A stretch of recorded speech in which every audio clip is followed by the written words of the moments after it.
napakasakit na balita mga ka-idol. Ngayon lang to na araw na to mga ka-idol. Sa itong buwan na to ng May 27, 2025. So sa mundo ng musika mga ka-idol ay malaking kawalan po. Ang pagkawala po sa ating OPM icon.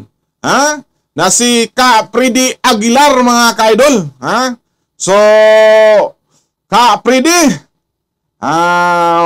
inna lillahi wa inna ilaihi rajiun. So, isang masakit po mga ka-idol na mawala po sa mundo ng musika ang ating iniidolo na OPM icon na si Ka Freddy Aguilar. So pumanaw na. So makabilang buhay na po si Ka Freddy Aguilar mga ka-idol. Masakit po sa atin. Pero talaga ganyan ang buhay ng tao, may katapusan po tayo at hindi tayo mananatiling walang katapusan po dito sa mundong ito mga ka-idol. So sana pagpalain ka po ng Allah at makuha mo po ang paraiso.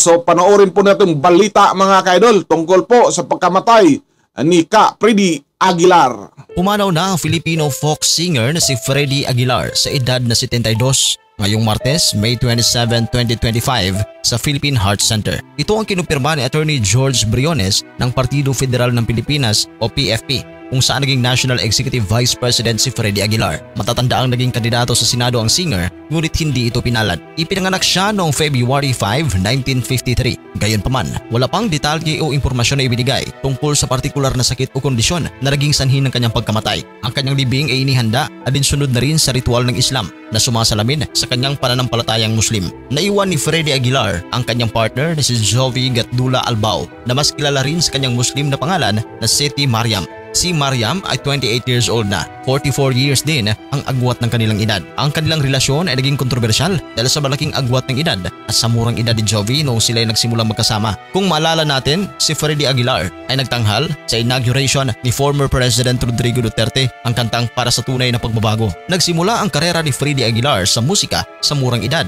Sa edad ng 14, nagsimula siyang magsulat ng mga kanta at sa edad ng 17, natuto siyang tumugtog ng gitara. Bagaman nag-aral siya ng electrical engineering sa De Guzman Institute of Technology, hindi niya ito natapos dahil mas pinili niyang sundan ang kanyang hilig sa musika. Sa edad na 18, umalis siya sa kanilang tahanan at naging isang musikero sa mga lansangan at bar. Sa edad na 20, nagsimula siyang magtanghal sa publiko, kabilang nasa mga folk club tulad ng Habit House sa Ermita, Maynila. Noong 1978, sumali siya sa kauna-unahang Metro Manila Popular Music Festival o Metropop sa pamamagitan ng kanyang